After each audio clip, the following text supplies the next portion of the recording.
Hello my fellow investors and welcome back to another fundamental analysis video. Guys, this upcoming week is going to be also pretty big when it comes to earnings, and I figured, you know what, let's get ahead of a few companies, right? Now the company that I would actually like to take a look at today, I mean, if you already saw the thumbnail as well as the title, you all know that it is the company SJM's Smucker Corporation. Now I do own this company, and well, something happened to them last quarter that, well, I'm pretty sure a lot of people do not know. So we are going to cover that, and we're also going to take a look at the discounted free cash to see if for the current share price this is looking like a buy. So with that said, let's get started with this analysis. So let's take a look at the previous earnings, and right off the bat you see a big elephant in the room. EPS normalized actual coming in at 264, which is a beat by 23 cents. The gap, however, negative $5.69, misses by, wow, $7.86. Revenue of $2.23 billion was a beat by $63 million. Now, obviously, as I said, the elephant in the room here is this gap measurement where they did a negative $569 per share. Wow, when it comes to earnings, that is a massive drop. And well, at first glance, this might be like big red flag, right? And it is a major red flag. However, when you guys see something like this, you definitely have to take a look more into it. So let's actually do a very quick deep dive on the last earnings that they just had. This is their earnings report, and I will have this linked in the description below for you guys to read if you so wish to do so, if you never got a chance to do so. Now, what I mainly want to take a look at it is the CEO's comments over here. We got, quote, "Our strong fourth quarter and full year results demonstrate the execution of our strategy and consumer demand of our brands," said Mark Smucker, chairman and CEO of Smucker Corporation. "During the quarter, we made meaningful progress," and hear this, "in our effort to reshape our portfolio with the completion of the divestiture of certain pet food brands while also returning significant cash to our shareholders." So right then and there, that pretty much explains as to why, well, their net income was actually at a loss as of the past quarter. They divested some of the brands. That's literally it. So I mainly invested in SJM for the fact that they have a lot of pet food stuff, right? Because I personally foresee that, well, I think that, you know, my generation, Gen Z, and even millennials are owning a lot more cats and dogs, and, well, eventually those cats and dogs are going to need food. So that's essentially why I bought into SJM. Another good company would be Chewy. However, Chewy, I have seen their fundamentals and it's kind of not as good, so I went with SJM instead. Now, they are getting rid of a few of them. However, they are still maintaining two of them. And we can actually read this right here. "Looking ahead of the fiscal 2024, we are focusing on sustaining our business momentum by investing in growth platforms such as Uncrustables, sandwiches, and milk bones, dog treats, and supporting our talented employees whose hard work and dedicated have been instrumental to our success. We are confident in our long-term strategy of leading in the attractive categories of pet, coffee, and snacking, and delivering shareholder value." Now that's great and all. However, if you did buy into this company like I did for mainly their pet food stuff, well, I'm interested in now what brand did they just divest out of. So I actually have this article too. The link will also be in the description below if you guys would like to read it for yourselves. And well, if we actually come down here, we can read as to what brands they actually got rid of. By the way, this article was written on April 28th, 2023, so a few months ago. So we got over here, SJM Smucker announced today the closing of the transaction to sell several pet food brands, including Raquel Ray, Nutrish, 9 Lives, Kibbles and Bits. Now, Kibbles and Bits is a big one since a lot of people, I'm pretty sure, just give their dogs Kibbles and Bits like 364 days a year, right? Then they also got rid of Nature's Recipe and Gravy Train brands, as well as the company's private label pet food business to Post Holdings, Inc. The transaction value was approximately $1.2 billion, consisting of $700 million in cash, subject to working capital adjustment, and approximately 5.39 million shares of common stock of Post Holdings, Inc. So yeah, they got rid of, I guess 9 Lives and Kibbles and Bits would be the two big ones, but they also kept a few good ones. Like, for example, Milk Bone, which is a dog treat, and Meow Mix, which I don't own a cat, and I don't necessarily know what Meow Mix is, but I'm assuming it had to be food for a cat, right? So they still own some of the food when it comes to pet food. I think that they just got rid of those because they were like, this isn't really giving us anything. Majority of our sales is coming from these two, so there's no reason to have the other ones. I think that's the reason why they did it. All in all though, when it comes to essentially these earnings one more time, well, the fact that they did do a negative is because of the fact that they just divested. So that's not really too much of a big deal for me. So with all of that said, let's jump now into the calculator. We got the ticker for SJM, market cap of 14.5 billion, a PE of NA because we just saw it. Well, they did negative net income, right? And current share price of $142.10. If we take a look at this on the year to date, this thing is down 10.62. On the 1 year, this thing is down 1.07. Now, we're not at 52-week lows. However, we're near 52-week lows. $135.44 with a peak of 163. Coming back into this, they do pay the dividend of $4.24, which is almost a yield of 3% right now. Payout ratio of 45.74. A 5-year CAGR of, well, 5.25. However, 22 consecutive years of dividend payment. Ex-dividend date is actually, it passed 10 days ago, so I'm recording this. It passed as of August 17th. Payout date will be on September 1st, and they pay their dividends quarterly. Based on the current shares outstanding and this $4.24, they pay out $442.66 million in dividends every year, which after this is subtracted from their 5-year average free cash flow, they're left with $449 million. And as of their last year's free cash flow, it is $274.34 million. Now, these payout ratios are 61.74 for the last year's free cash flow and almost 50% for the 5-year average. So let's now jump into the fundamentals, starting with the net income. We got 5 years ago of $514.4 million, 1 year ago of negative $91.3 million. That is a decrease of 118%. Now, okay, here's the thing, right?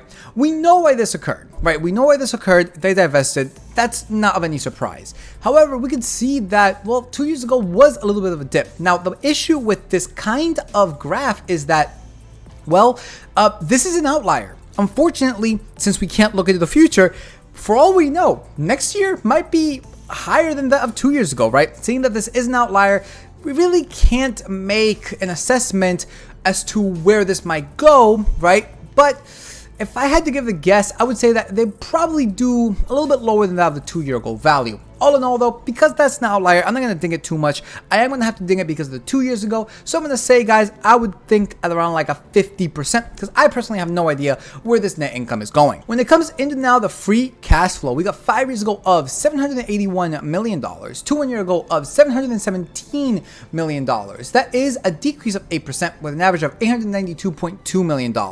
Once again, you see here this drop from 3 to 2 years ago and a little bit of a drop from 2 to 1 year ago. All in all though, it's pretty stagnant right here. So based off of this, I'm pretty much going to give it the exact same thing, guys. I'm going to say around like a 55% because, well, I don't necessarily know where this might go in the future. However, I still consider this an outlier due to the whole divestiture situation. Now, the revenue is looking amazing. We got 5 years ago of $7.8 billion. It's actually $7.84 billion. 1 year ago of $8.5 billion. Increase of 8.82%. A little bit of a dip from 5 to 4 and then from 3 to 2, but all in all, the graph is continuously increasing. I foresee this to come down a little bit, seeing that, well, they don't have a lot of the brands anymore that they used to have. So I'm going to say at around like an 80% for a grade. Assets minus liabilities is kind of remaining the same, however, slight dip.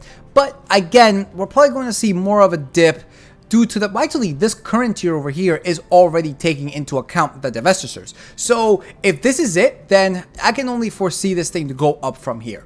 Average total assets is 15.86 billion. Average liabilities is 8.1 billion. Doing this difference, we get 7.81 billion.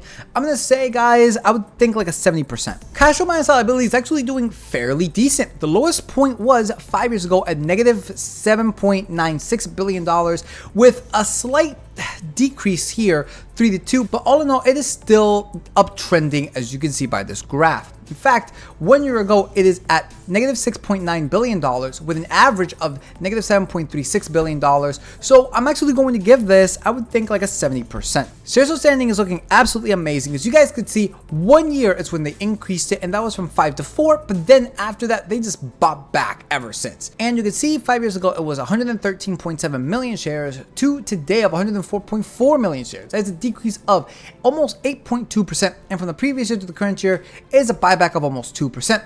All in all though, this is looking really, really amazing. I definitely think that they might issue shares here now into the future, but then again, they just had a bunch of cash because of those divestitures, so I'm actually going to put this at a 95%. And lastly, when it comes to the cash equivalents, they currently hold $655.8 million with an average of almost $385 million. Now, based off of this, I give them the income of 50%, free cash flow 55, revenue 80, assets minus liability 70, cash flow minus liability 70, shares standing of 95, overall grade of 68. Now, you guys are seeing this and you're like, well, it's under 70. Yeah, it's under 70, but again, investing is an art. This is where you have to assess and be like, okay, do you believe that all of this stuff that they're doing, is it going to be a bad thing or a good thing? And in my personal opinion, I think is actually a good thing. In fact, here is a graphic, guys, of my current average share price when it comes to this company. As you can see, I do own, I believe, around 22 shares of this company with an average share price of like 124. So if you guys remember what the current share price was, I did buy this thing at a lot lower point than the current price. However, is the current price that we have today a good price to buy right now? Well, let's figure that out using discounted free cash flow, because with a grade of 68, this might actually push it over the edge to think that it is a buy. So here we have the discounted free cash flow. Not inputting anything, we got $89.77, not adjusting for debt, and not adjusting for debt, $64.60. Now let's input some of these shares buyback first. So they did around 8%. They might issue shares, but I think overall though they are going to continue to buy back, or if not, keep it the same. So let's say at around maybe like I would say, let's say -4. Actually, no, not -4. So 4%. Then let's say 6%, and then let's say 8%. Right now, when it comes to the revenue, Seeking Alpha has this thing to be decreasing at 1.15. That I think they're taking this into account because, again, they don't have a lot of the brands, but if they're mainly focusing on those, that actually may be beneficial for them, because now all of their innovation, right? Well, I guess you can only innovate dog food so much, but my point is that now they can put all their focus in a few areas where they can make those few areas really, really high quality, whereas having like a bunch of areas where they're all kind of just subpar. So this is a little bit difficult. I know Seeking Alpha is saying negative. However, I'm going to say at around, for the lowest assumption, let's say 2%. Then for the median, let's say 4%. And then for the highest assumption, best case scenario in the next 5 years, let's say 6%. With this, we get $100.36 to $120.17. And then adjusting for debt, this falls to $74.15 to $92.86. Margin of safety of 5, 10, and 15. 63.03 at the lowest, 88.22 at the highest. So you guys can see that with the current share price, is looking a little bit expensive. Now, the price that I bought it in at around 124, it is right here. Problem is that I bought this company, well, I guess it's not really a problem, but I bought this company in 2020. 3 years ago. So the fundamentals were a little bit different. We didn't have all this divestiture stuff happening. So back then, I believe that my fundamentals said that 124 was, or at least 120 was, a pretty good price in like the median assumption. However, right now it's saying that that's at the highest assumption. It'll always change. It really is up to you to make that decision for yourselves. However, when it comes to me, I personally like to buy it around like the 120 to 125 mark. And well, if this thing were to fall back down to around 120, 125, I will be buying. Obviously, that's just what I would do. Guys, I'm not telling you guys what to do. Please do your own diligence. This is not financial advice. Every investment is the present value of all future cash flow.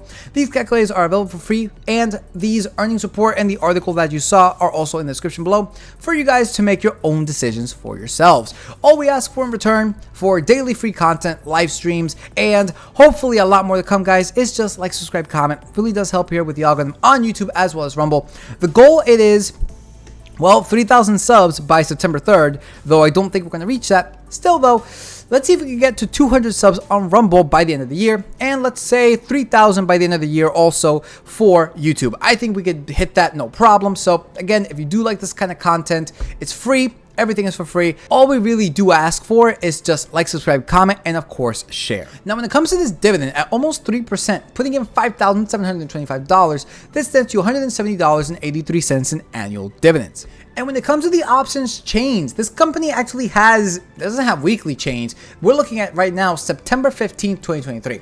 And we can see that, well, the premiums are actually not too shabby. For a strike of 130, you get $25, and for a strike of 135, you get $80. Now, for the calls, it's looking somewhat the same. A strike of 145, you get $185, and for a strike of 150, you get $55. However, remember, if you do own 100 shares and this does execute, if it does go in the money, then you will lose these shares and also that dividend. Nonetheless, though, these are the options chains for September 15th, 2023.